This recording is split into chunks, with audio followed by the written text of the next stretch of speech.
Assalamualaikum warahmatullahi wabarakatuh. Dalam kesempatan kali ini, izinkan kami mempresentasikan hasil kerja kelompok kami dengan materi konsep bangsa, negara, dan masyarakat madani. Perkenalkan kelompok kami: 1. Umar Abdul Aziz, 2. Salsabila Widya Melia, 3. Nifa Nur Hasana, 4. Dwi Prasetyo. Konsep bangsa, negara, dan masyarakat madani. Konsep bangsa nation. Bangsa merupakan sekumpulan orang yang memiliki kesamaan asal keturunan, adat, bahasa, dan sejarah, serta berpemerintahan sendiri. Bangsa adalah kumpulan manusia yang biasanya terikat karena kesatuan bahasa dan wilayah tertentu di muka bumi. Misalnya saja bangsa Indonesia adalah sekelompok manusia yang mempunyai kepentingan yang sama dan menyatakan dirinya sebagai satu bangsa serta berproses di dalam satu wilayah. Beberapa ahli yang memberikan definisi tentang bangsa diantaranya 1. Ernest Renan menyatakan bahwa bangsa terbentuk atas dasar solidaritas.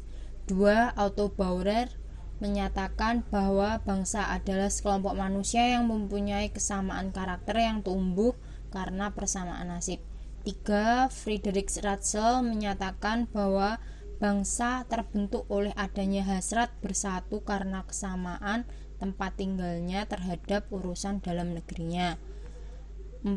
Friedrich Hertz adanya keinginan untuk secara sosial, ekonomi, politik, agama, kebudayaan, dan komunikasi.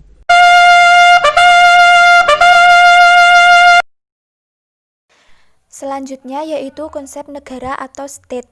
Negara diterjemahkan dari kata-kata asing yaitu Staat dalam bahasa Belanda dan Jerman, State dalam bahasa Inggris, dan État dalam bahasa Prancis.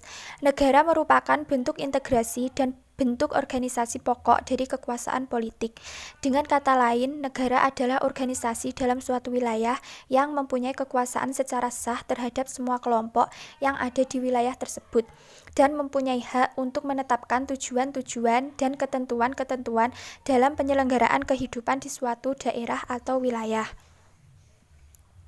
Berikut pendapat beberapa ahli mengenai definisi negara.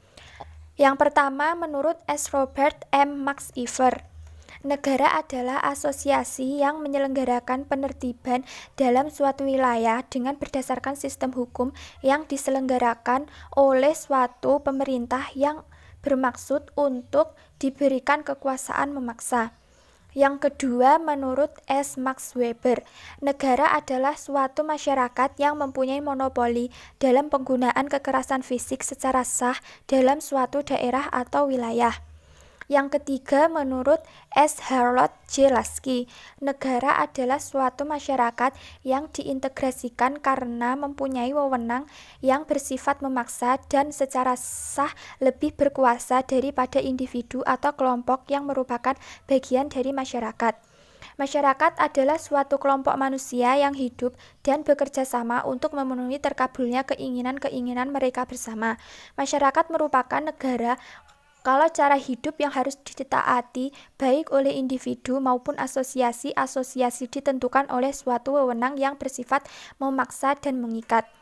Selanjutnya, menurut S. Roger H. Soltau, negara adalah agen atau agensi atau kewenangan atau authority yang mengatur atau mengendalikan persoalan-persoalan bersama atas nama masyarakat.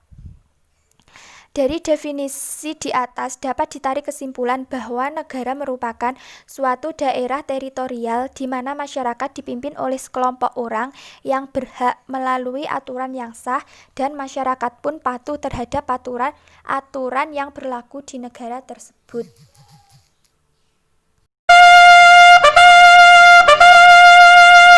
Konsep masyarakat madani.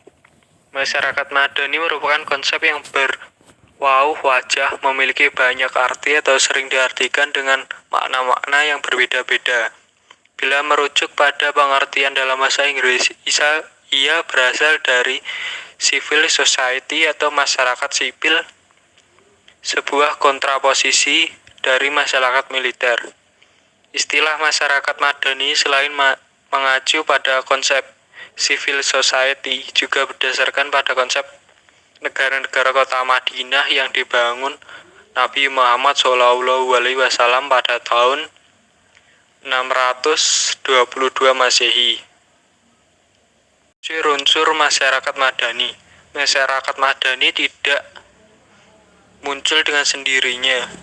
Ia menghajatkan unsur-unsur sosial yang menjadi prasyarat terwujudnya tatanan masyarakat madani. Beberapa unsur pokok yang dimiliki oleh masyarakat madani adalah adanya wilayah publik yang luas, adalah ruang publik yang bebas sebagai sarana untuk mengemukakan pendapat warga masyarakat. Demokrasi adalah prasyarat mutlak lainnya bagi keberadaan civil society yang murni. Toleransi adalah sikap saling menghargai dan menghormati perbedaan pendapat. Pluralisme,